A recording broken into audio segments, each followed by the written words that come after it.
everything changes.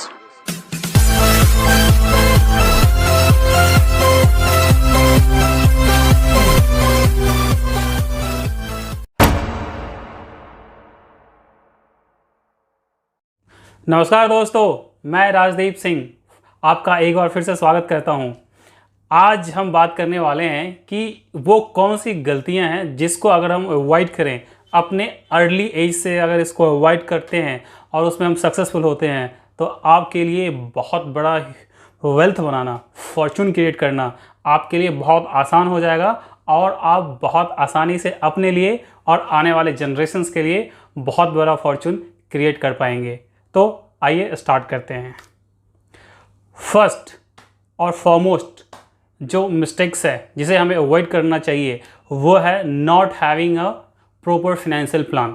देखिए, हम अपने पूरे स्कूल कॉलेज के लाइफ में हमेशा ये प्लानिंग ही करते रहते हैं, बट एक्चुअली जब प्रैक्टिकली जब हमें करना होता है, चाहे वो हमारे इनिशियल स्टेज के गोल्स क्या हो सकते हैं, buying a bike, buying a car, buying a home, responsibilities क्या हो सकती है, हमारी शादी होगी, हमारे बच्चे होंगे, हमारे बच्चे का एजुकेशन होगा और मोस्ट इम्पॉर्टेंटली हमारा रिटायरमेंट। ये सारी चीज़ें प्लानिंग की तहत होनी चाहिए और हर चीज़ का एक स्पेसिफिक टाइम, एक गोल का टाइम होना चाहिए और उस टाइम के अकॉर्डिंग जो रिस्क आप ले सकते हैं उसके अकॉर्डिंग आपकी प्लानिंग होनी चाहिए और आपका इन्वेस्टमेंट होना चाहिए। तो ये होता नहीं है। यूजुअली 95% लोगों के पास कोई प्रॉपर फाइनेंशियल प्लानिंग ही नहीं होती है। तो not having a proper financial planning is a biggest mistake. तो इसको अवॉइड ज़रूर कीजिए। दूसरा होता है कि बाइंग इंश्योरेंस फॉर इन्वेस्टमेंट। देखिए, इंश्योरेंस और इन्वेस्टमेंट में डिफरेंस है। इंश्योरेंस का मतलब होता है टर्म प्लान, जिसकी बात हम हमेशा करते हैं कि सिर्फ और सिर्फ जहाँ पे कि आपके रिस्क को कवर किया जाता है, जहाँ पे कि आपको एक सम एश्योर्ड मिलता है, तो वो आपके पास सिर्फ और सिर्फ टर्म प्लान होना चाहिए, न कि आपके पास इन्वेस्टमेंट के लिए इंश्योरेंस प्लान होना चाहिए। जैसे एंडोमेंट प्रोडक्ट होता है, यूलिप्स होते हैं, वो सब that is not meant for investment. तो इन्वेस्टमेंट और आपका इंश्योरेंस ये दोनों अलग अलग होना चाहिए। तीसरी चीज़ होती है not buying a health insurance at early age. देखिए, अब इसका मैं एक एग्जांपल देता हूँ, इससे आप समझ जाएंगे। यूजुअली मैं लोगों को बोलता हूँ, अपने क्लाइंट्स को भी बोलता हूँ कि आपके पास ऑफिस में जो आपका मिलता है ग्रुप हेल्थ इंश्योरेंस, उसके अलावा आपके पास एक हेल्थ इंश्योरेंस होना चाहिए। अब एक एग्जांपल देता हूँ, देखिए वैसे किसी के साथ ना हो। अब जैसे कोविड में बहुत सारे लोग थे जिनकी जॉब छूट गई, उनमें से कुछ लोग होंगे जिनकी डेथ हो गई। अब बताइए कि क्या वो कवर्ड थे उस टाइम? नहीं कवर्ड थे। वो अपने जो उनके एम्प्लॉयर थे उनके ग्रुप इंश्योरेंस में वो कवर्ड नहीं थे और सोचिए उनकी क्या स्थिति हुई होगी। तो इसलिए आपके पास एक सेपरेट हेल्थ इंश्योरेंस का होना बहुत ज़रूरी है।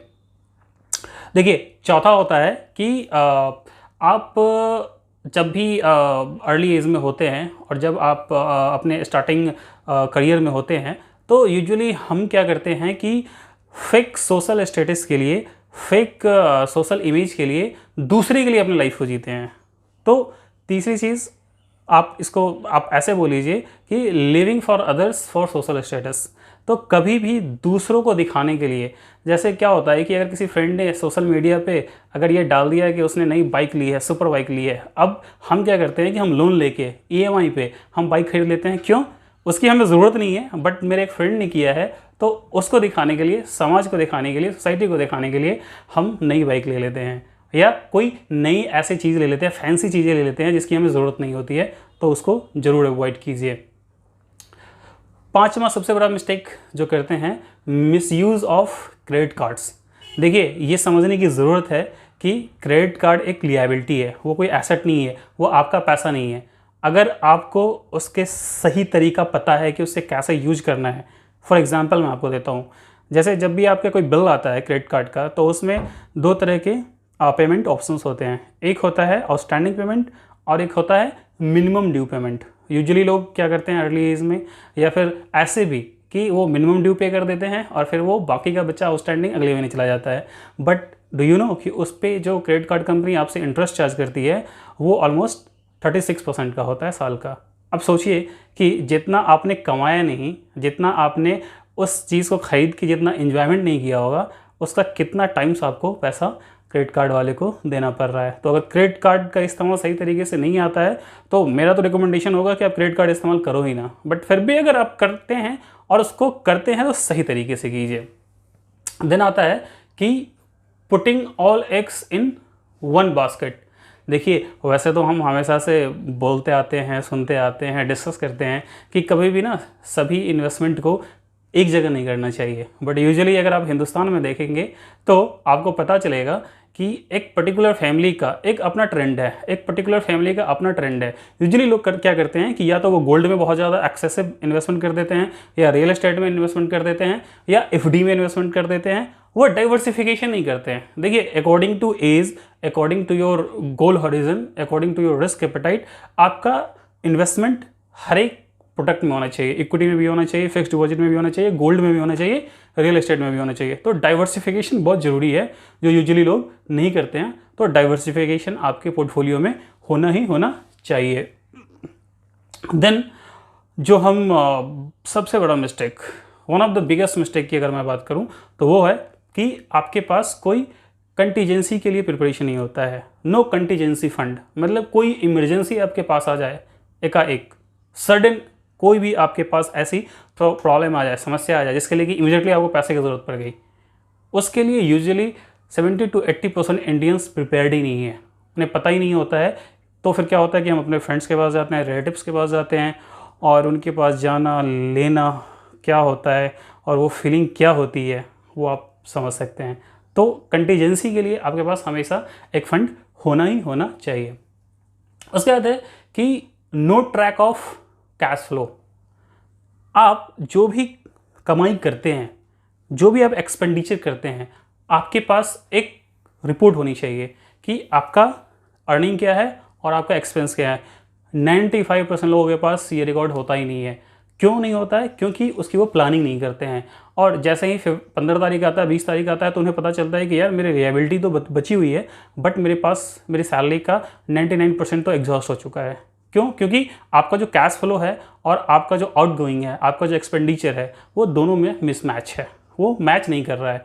तो वो कराना बहुत ज़रूरी है। आपको पता होना चाहिए कि मेरा इनकम कितना है और मेरा खर्च कितना है। यूजुअली इनकम तो पता होता है, बट खर्च कहाँ कहाँ क्या क्या अननेसेसरी चीज़ें, अनवांटेड चीज़ें में हम लोग इतना कर देते हैं कि हमें पता ही नहीं होता है कि हमारा अर्निंग जितना आ रहा है उसके अकॉर्डिंग हम खर्च कर रहे हैं या नहीं कर रहे हैं।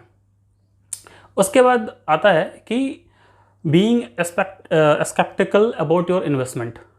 यूजुअली लोग क्या करते हैं कि कंजर्वेटिव होते हैं और स्केप्टिकल होते हैं। वो क्या होता है कि सपोज कीजिए कि आपको ये तो पता है कि यार इन्वेस्टमेंट अगर मेरे पास लेट्स से कि आप अर्ली एज में है या फिर आप किसी भी एज में है और आपके पास डिफरेंट टाइम होरिजन है, डिफरेंट गोल्स हैं। लेट्स से कि आने वाले 5 साल में एक आपके पास गोल है, आने वाले 10 साल में एक गोल है, आने वाले 15 साल में वो गोल क्या हो सकता है? आपको घर लेने का एक गोल हो सकता है, आपके बच्चे का एजुकेशन हो सकता है, आपके बच्चे का मैरिज हो सकता है, आपका रिटायरमेंट का गोल हो सकता है, आपका बाहर ट्रेवल होने का गोल हो सकता है, कुछ भी गोल हो सकता है। तो हर एक गोल का एक पर्टिकुलर टाइम होगा कि वे 5 साल, 10 साल, 15 साल, 20 साल। तो वहाँ पे हम क्या करते हैं कि बहुत कंजर्वेटिव हो जाते हैं कि सारे पैसे को एफडी में ही डाल दिया या गोल्ड में डाल दिया या रियल एस्टेट में डाल दिया। तो हम रियलिस्टिक नहीं होते हैं। अब सपोज कीजिए कि आपको जो एक गोल है उसके लिए आपको एक स्पेसिफिक एक्स अमाउंट चाहिए, जिसके लिए आपके पास 5 साल है और आपके पास एक लेट्स से कि आपका एक्स अमाउंट है और आपको पता है कि अगर इससे 15% का रिटर्न मिलेगा तभी ये मेरा गोल पूरा हो सकता है, नहीं तो उस टाइम मुझे किसी और से पैसे मांगने पड़ेंगे। आपके पास ऑप्शन भी है कि अगर आप किसी ऐसे इन्वेस्टमेंट एवेन्यू में इन्वेस्टमेंट करें जहाँ पे कि आपको 15% का रिटर्न इतने टाइम होरिजन में आराम से मिल जाएगा। म्यूचुअल फंड्स में आपको 15% का return over the period of 10 years आपको मिल जाता है। बट फिर भी आप क्या करते हैं? आप गोल्ड में लगा देते हैं, एफडी में लगा देते हैं, या फिर आप दूसरे ऐसे इन्वेस्टमेंट एवेन्यूज़ में लगा देते हैं जहाँ पे कि वो रिटर्न आपको नहीं मिलता है। तो इस चीज़ को आपको ज़रूर अवॉइड करना चाहिए, आपको समझना चाहिए। उसके बाद अब जो सबसे बड़ी मिस्टेक हम क्या करते हैं कि चलो हम कंजर्वेटिव भी होते हैं और जब इन्वेस्टमेंट की बारी आती है तो हम इन्वेस्टमेंट किस चीज़ पे करते हैं? वो हम इन्वेस्टमेंट करते हैं गॉसिप्स पे।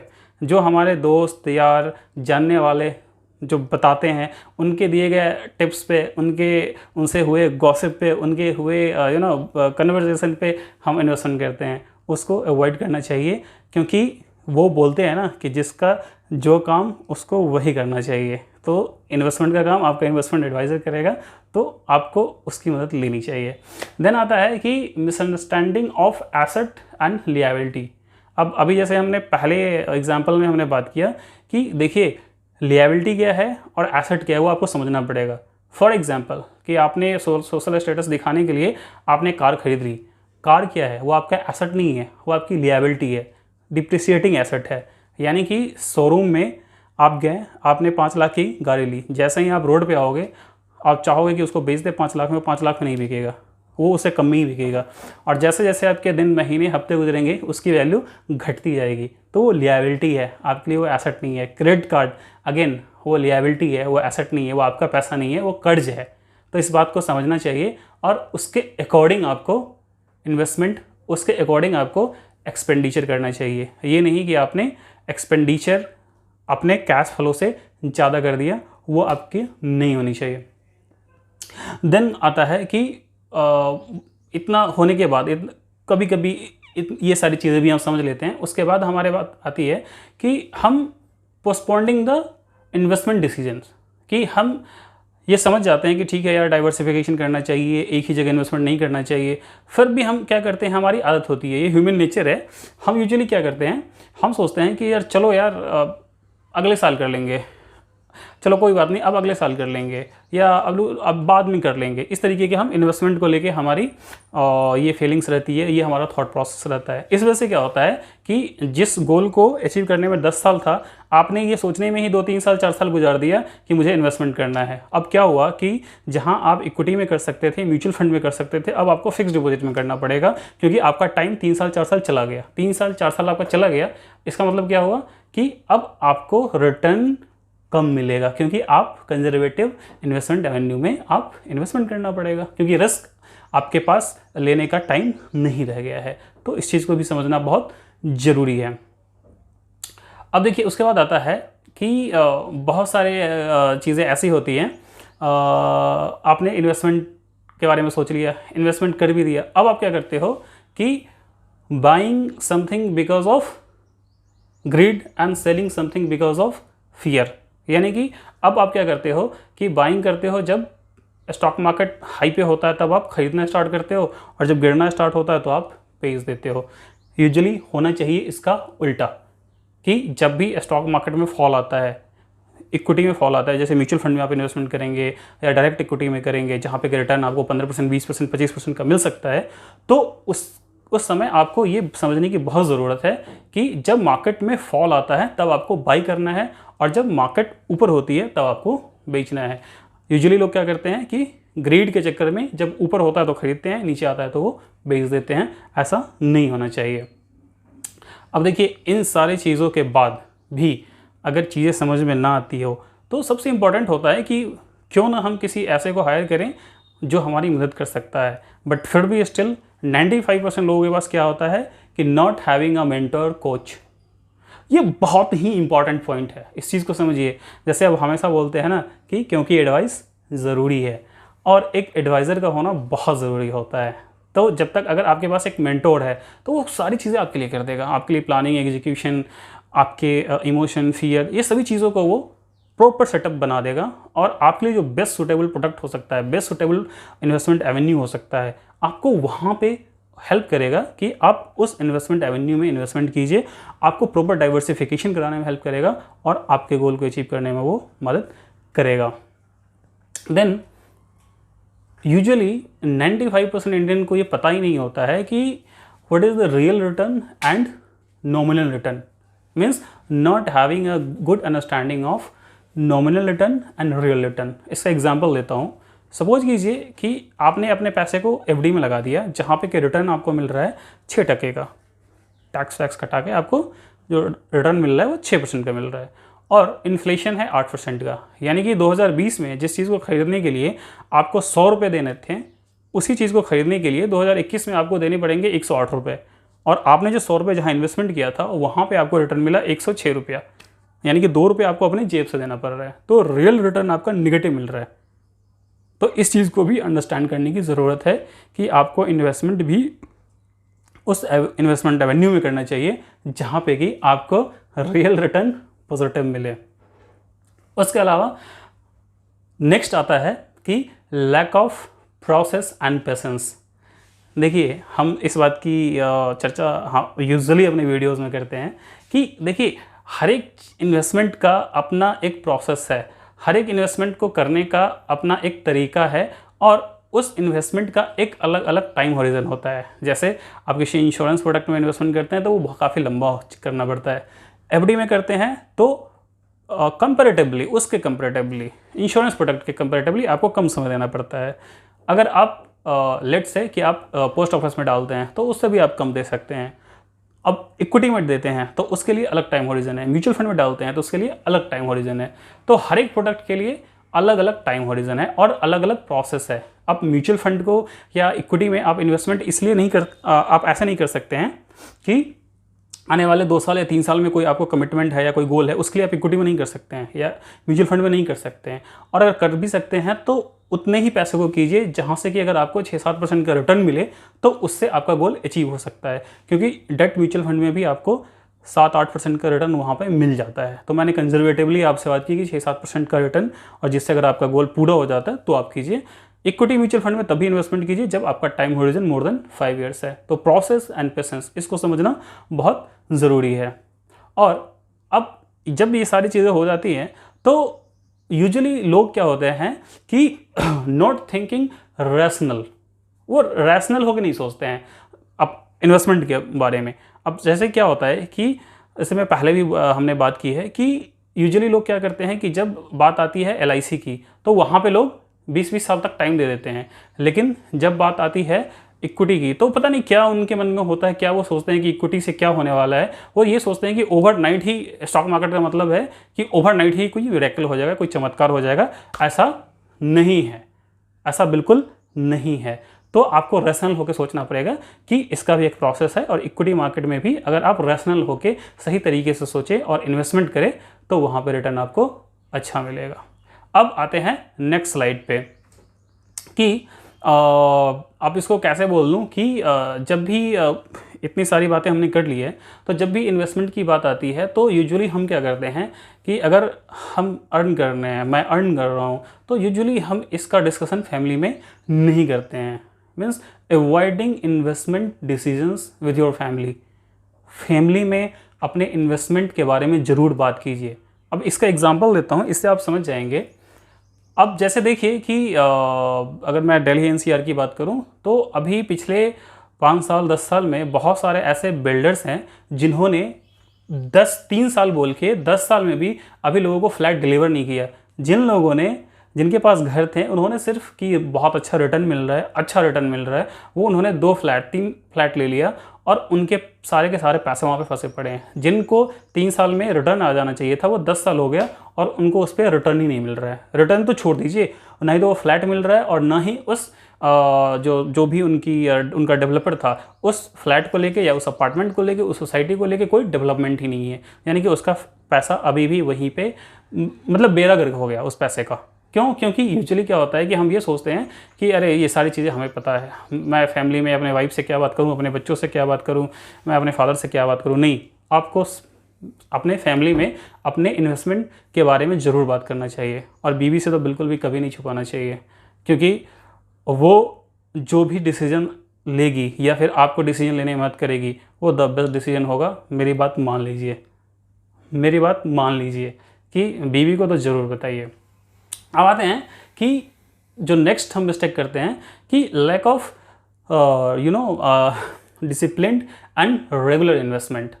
अब इसको आप ऐसा समझ लीजिए कि हम कभी कभी क्या होता है कि किसी दोस्त के कहने से, किसी के समझाने से, या एक मेंटोर के बताने से, एक फाइनेंशियल प्लानर के कांटेक्ट में आने से किसी चीज़ को शुरुआत कर लेते हैं।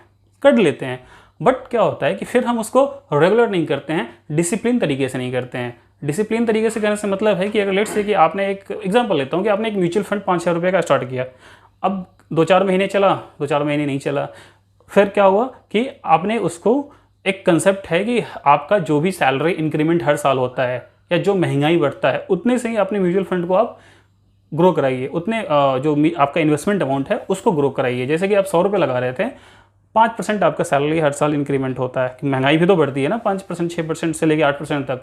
तो यानी कि आप 100 रुपये कर रहे थे, आप उसको अब 105 रुपये कीजिए, 108 रुपये कीजिए। तो वो डिसिप्लिन नहीं होता है, रेगुलर नहीं होता है। तो ये बहुत ज़रूरी है कि इसको आप रेगुलर कीजिए और इसको आप डिसिप्लिन के साथ कीजिए। अब आता है नेक्स्ट मिस्टेक हम करते हैं कि यूजुअली हम लोग जो सबसे ज़्यादा वेटेज देते हैं वो देते हैं अपने विश पे, giving extra weightage to wish rather than deserve. अब होता क्या है कि देखिए, हम जिस चीज़ को डिज़र्व करेंगे हमें वही मिलता है। और आपने भी सुना होगा कि जो हमारा थॉट प्रोसेस होता है वही थॉट प्रोसेस हमारे एक्शन में आता है, और जो हम एक्शन करते हैं उसी से हमारी ज़िंदगी होती है, और वैसे ही हमारी ज़िंदगी होती है।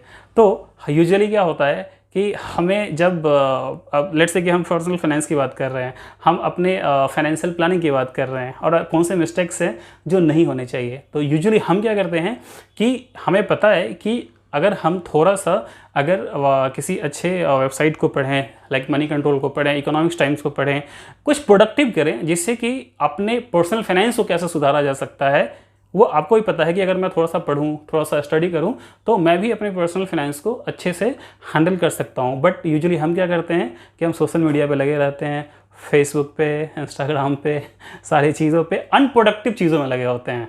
वो वीडियोज़ देख रहे होते हैं, टिकटॉक देख रहे होते हैं, आजकल मौज आया हुआ है तो मौज ही कर रहे होते हैं। तो ये ठीक है, ये सारी चीज़ें होनी चाहिए, बट हमें देखना चाहिए कि हम कितना अनप्रोडक्टिव हमें होना चाहिए। ये सारी चीज़ अनप्रोडक्टिव चीज़ें हैं, तो हमें प्रोडक्टिव होनी चाहिए। अब देखिए, इतनी सारे मिस्टेक्स की तो बात कर ली, तो सिर्फ मिस्टेक्स की बात करने से क्या होगा? मिस्टेक की बात करने से तो सोल्यूशन निकलेगा नहीं। तो let's talk about the solution कि इसका बेस्ट सोल्यूशन क्या है, ऐसे कौन से स्टेप्स हैं जिससे कि हम इनको कर सकते हैं। देखिए, इसका दो तरीका हो सकता है कि या तो आप खुद से, अब भी आप समझ गए हैं, आप जान गए हैं कि क्या मिस्टेक्स हैं जो हम करते हुए आ रहे हैं जिससे कि हमारी पर्सनल फाइनेंस अच्छी नहीं है, तो ये मिस्टेक्स को आप अवॉइड करेंगे। तो अगर आप DIY सिस्टम में जाते हैं, डू इट योरसेल्फ, तो आप कर सकते हैं। बट अगेन वहाँ पे क्या होगा कि आप फियर, इमोशन, ग्रीड, आप इन चीज़ों को आप कंट्रोल नहीं कर पाएंगे। अब दूसरा तरीका होता है कि हायर इन्वेस्टमेंट कंसल्टेंट और consult with a mentor. Best solution कि किसी कंसल्टेंट को आप कंसल्ट कीजिए और आज से, अभी से फ्रूगल बनिए। देखिए, फ्रूगल बनना कोई चीप बात नहीं है। फ्रूगल बनने से ऐसा नहीं है कि आपको लोग कुछ बोलेंगे या लोग आपके बारे में कुछ और सोचेंगे। देखिए, फ्रूगल का मतलब सिर्फ ये नहीं है कि आप कंजूस हैं या फिर आप पैसे नहीं। फ्रूगल का मतलब है कि आप सही जगह पे सही अमाउंट खर्च करते हैं। किसी खर्च को करने से पहले आप सोचते हैं 2 बार, तो ये बहुत ज़रूरी होता है। और देखिए, मैं आपको एक चीज़ बता दूं कि जिस सोशल स्टेटस के लिए हम जीते हैं या जिस सोशल स्टेटस के लिए दूसरों को दिखाने के लिए हम बहुत सारी बेकार की चीज़ें करते हैं, जैसे मैंने पहले बात की कि फैंसी चीज़ें लेंगे, सुपर बाइक लेंगे, स्पोर्ट्स बाइक लेंगे, बड़ी कार लेंगे। हमें जो हमारा एग्जिस्टिंग कार है उससे भी काम चल सकता था, बट दिखाने के लिए हमने, क्योंकि पड़ोसी ने लिया है, सामने जो हमारा फ्लैट है उसने लिया है, तो हम भी ले लेते हैं। तो इन चीज़ों को हमें अवॉइड करना चाहिए। तो सबसे बेस्ट है कि consult a mentor, consult a wealth coach. वो आपके fear, emotion, greed, discipline, regularity, इन सभी का ध्यान रखेगा और आपको न सिर्फ गाइड करेगा बल्कि आपका जो ड्रीम डेस्टिनेशन है, फाइनेंशियल फ्रीडम, पर्सनल फाइनेंस को बेहतर बनाने का, आपको वर्थफुल बनाने का, आपको फाइनेंशियल फ्रीडम एफिशिएंटली आपको मिलने का, वहाँ तक आपको पहुँचाने का वो काम 110% करेगा। जैसे हमारे केस में फिलेंजल आपके लिए ये काम करती है, क्योंकि एडवाइस ज़रूरी है और एक मेंटोर की मदद से ये आप बिल्कुल 100% अचीव कर सकते हैं। और मैं आपको बता दूं कि अभी इससे पहले जितने भी हमारे वीडियोज़ हैं उसको आपने बहुत प्यार दिया है, आपने अपने दोस्तों में शेयर किया है, उसके लिए आपका बहुत बहुत धन्यवाद। और इस वीडियो से भी आपको ज़रूर कुछ ना कुछ वैल्यू मिला होगा, तो इस वीडियो को भी अपने दोस्तों में ज़रूर शेयर कीजिए, अपने सोसाइटी सर्कल में इसको शेयर कीजिए, इसको और लोगों से सब्सक्राइब कीजिए। और अगर आपने अभी तक नहीं किया है सब्सक्राइब, तो इसको प्लीज़ सब्सक्राइब कीजिए। और ऐसे ही बेहतरीन, बहुत ही अप्लाइड नॉलेज वाले वीडियो को अपने इनबॉक्स में पाने के लिए इसको सब्सक्राइब जरूर कीजिए। और इस वीडियो को अपना बहुमूल्य समय देने के लिए, अपना प्यार इस वीडियो को देने के लिए आपका बहुत बहुत धन्यवाद।